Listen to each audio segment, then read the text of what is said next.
Hello friends, movies all অ্যাবাউটে আপনাদের স্বাগত। হইচইতে আসতে চলেছে লজ্জা সিরিজটির সেকেন্ড সিজন, যার ট্রেলার ড্রপ করা হলো। এই সিরিজে মুখ্য ভূমিকায় অভিনয় করেছেন প্রিয়াঙ্কা সরকার। আমরা প্রথম সিজনে দেখেছিলাম যে একজন মহিলা, যিনি স্বভাবে শান্তশিষ্ট, একটু ভীতু প্রকৃতির, ফ্যামিলির প্রতি কর্তব্যপরায়ণ, কিন্তু তার হাজব্যান্ড যথেষ্ট অহংকারী এবং ইগোয়েস্টিক একজন পার্সন, যিনি কথায় কথায় অত্যন্ত অশালীন শব্দ প্রয়োগ করেন। এমনকি সেই শব্দবাণ থেকে তার স্ত্রীও রক্ষা পান না। তাদের মধ্যেকার এই ঝামেলা কোর্ট পর্যন্ত পৌঁছে যায়।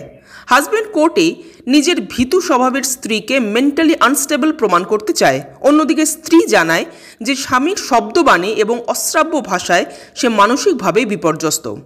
সেখানে গিয়েই সিজন 1 শেষ হয়ে যায় এবং এটা আশা করা যায় যে সিজন 2টাও সেখান থেকেই শুরু হবে। কিন্তু সিজন 2 এর ট্রেলারে কিছু নতুন চরিত্র দেখা যাচ্ছে। এখানে আমরা দেখতে পাচ্ছি যে প্রিয়াঙ্কা সরকার একজন অচেনা মানুষের সাথে দেখা করছেন এবং সেই মানুষটি কোনোভাবে মারা যাচ্ছেন। এবার সেই মানুষটির ওয়াইফ এবং প্রিয়াঙ্কা সরকারের হাজব্যান্ড দুজনে মিলে প্রিয়াঙ্কার ক্যারেক্টারের উপর প্রশ্ন তোলে, যা কোর্ট অবধি গড়ায়।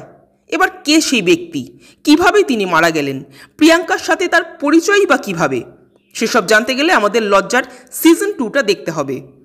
আমি লজ্জার সিজন 1-এর রিভিউ করার সময়ও বলেছিলাম যে এই সিরিজের টপিকটা খুব স্ট্রং এবং রেলিভেন্ট, কিন্তু সেটাকে প্রেজেন্ট করার স্টাইলটা অত্যন্ত বিরক্তিকর। এবার দেখা যাক সিজন 2-এ কোনো চেঞ্জ তারা আনেন কিনা। এই ধরনের সিরিজগুলো হইচই বড্ড অকারণে স্ট্রেচ করে। লজ্জার ক্ষেত্রেও যদি সেটাই হয়ে থাকে তবে সত্যি আর কিছু বলার নেই।